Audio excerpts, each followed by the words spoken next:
The world's ugliest car, or most beautiful car, is now here in America.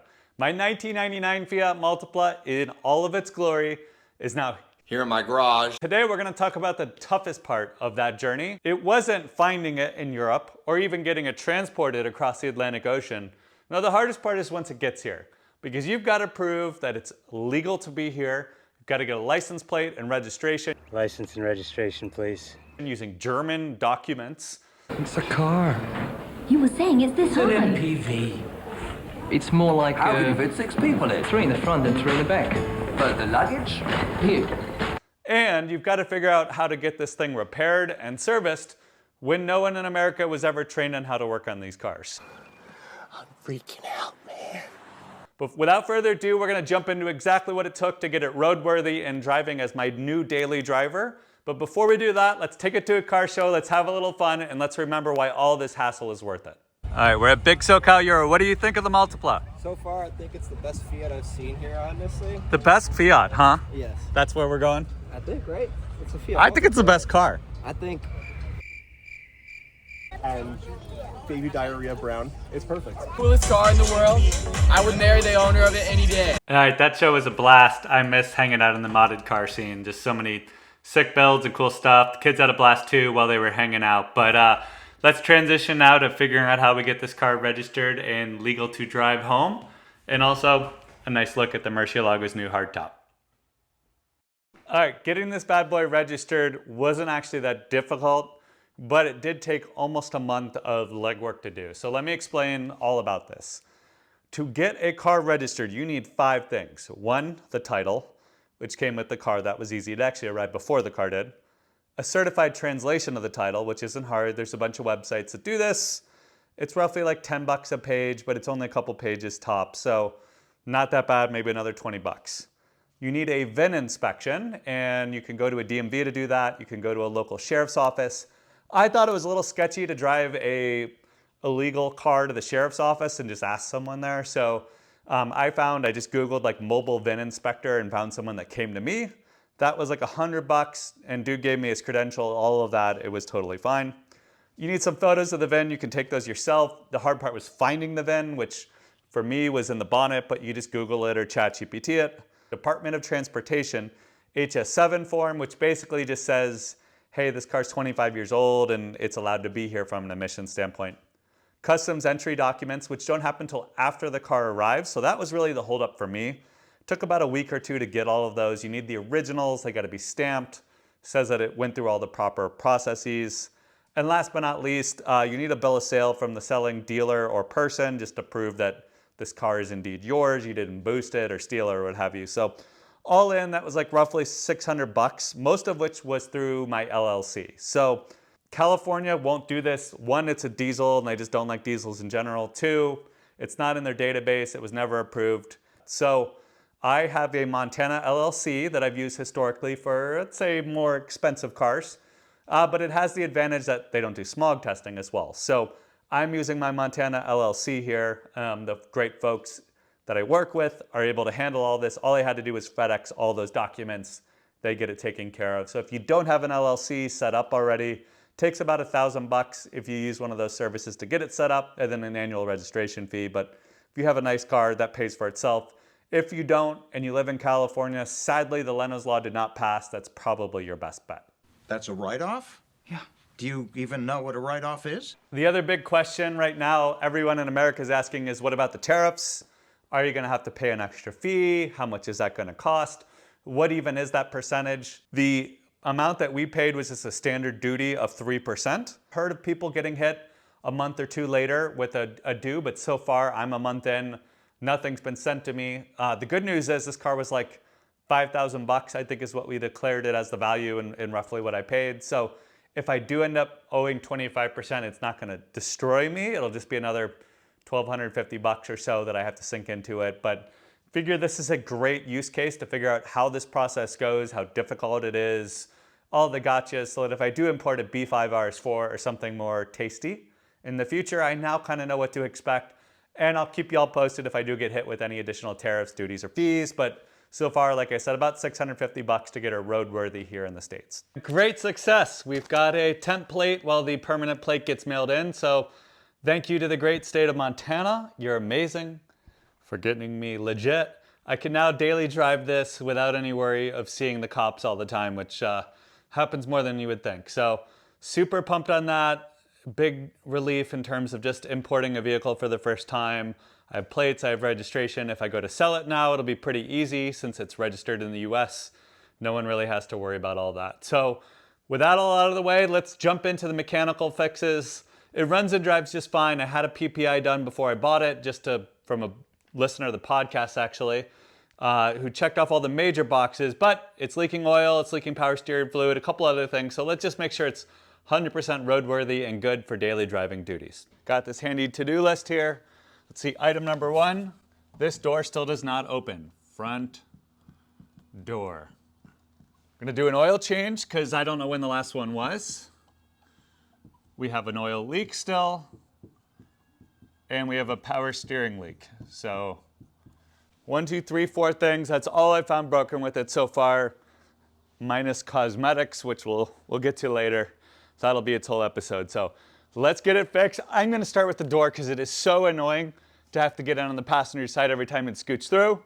Oil change and oil leak we'll probably be doing at the same time. Power steering leak, I keep topping it up. It actually hasn't leaked in a little while, so I'm gonna keep driving that to make sure it's fixed. But nothing too complicated here. Let's DIY this. I am wearing my oil change t-shirt. Might as well ruin it once and live with it. So if I look like a bum, that's why. So let's do it. Job number 1, gotta take the door card off here so that we can get to the apparatus. But basically it's a pole that goes down here and it's just disconnected from the door handle. So I've tried a few times different ways to glue it back together. Nothing holds. I'm gonna work with some putty to form like a base, and then we're gonna try to melt plastic and like fuse it together. So hoping this will work. This is my 3rd attempt at repairing it with no luck. So really regret my terrible Whistling Diesel impression. It was not that funny and has caused me hours of headache. So here we go. So I think it helps to take it out because now I can make sure that this opens and closes a little bit. So gonna let this dry and try to bond it more and just do multiple layers of super glue, but I think we got it. I just ordered one on eBay, but most of the parts I ordered from Europe are getting canceled. And while that's curing, let's go ahead and jack it up, get ready for the oil change, and then I'll also use that to figure out where that oil leak is coming from. I think I just need to go to Pep Boys or AutoZone or O'Reilly or whatever and get a new clamp or pipe, but it doesn't seem to be too problematic yet. Found the smoking gun for the oil leak. Let's see if this will come through on camera, but it's ripped right there, and that's leaking out of the bottom of the turbo. Parts run number 1 in the Focus. This is why we keep the car around. I think that the oil drain plug is basically stripped at this point. I don't know who torqued it last time, but one too many ugga-duggas. So we're getting that. I think I have crush washers at home, and then a bolt extractor tool to get it out. So, O'Reilly, here we go. All right, I think we got the oil leak sorted, or at least I found an oil leak. Maybe there's more. We'll drive it around, find out. Door thing, I'm gonna try now, but since I can't get that oil drain plug out, I'm also gonna just see if like a quickie lube can take care of it. So if we can fix this, then I'll feel good about finishing all that's broken with the car in one day, which is really my goal here. But so far I'm a mess, and 1 for 3, so that ain't great. Oh, damn it. Now to try the local quickie lube, and lo and behold, even though he was willing to try to help, he couldn't even enter this in his computer to open a ticket. And if they can't open a ticket, they can't work on it. So he wished me the best of luck and sent me on my way. I can't live with such a massive L, so I'm just going to extract the oil out, change the filter, and do it this way.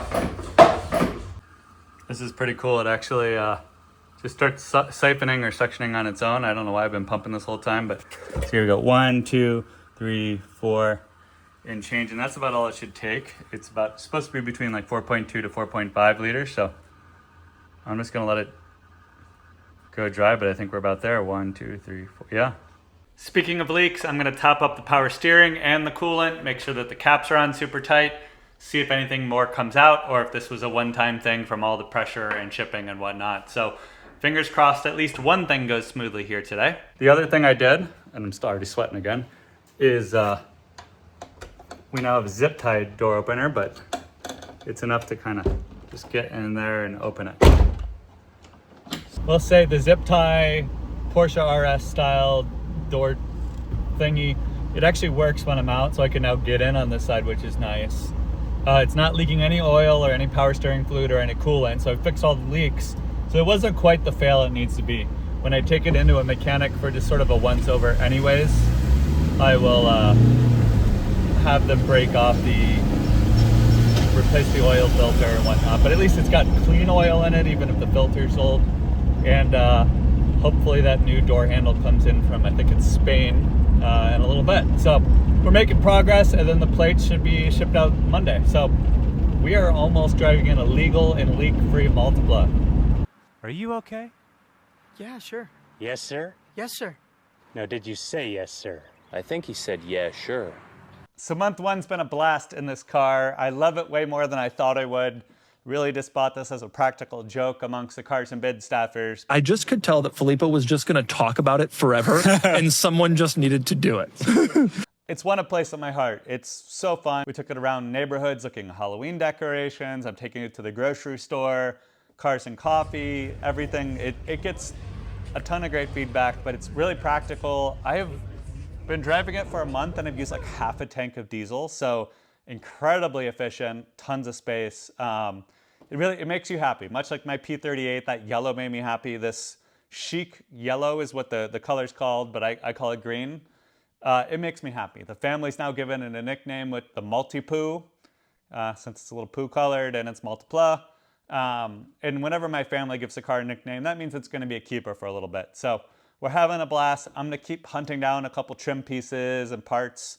We're going to do some cosmetic upgrades in the future to try to figure out what to do with all this stuff. I can't wait to paint correct it, because the paint clearly has never been polished, but should shine up fairly decent. We'll do some trim restoration, things of that effect. But I'm really having a blast, and with the Arnage down for the last month and a half, the Murcielago getting ready for sale, the new car not quite here yet, it is good to just have something in my stable I can drive around during the novelty phase and have a lot of fun to tide me over. So thanks for checking this out. Next week's episode is going to be a fun one, so stay tuned for that.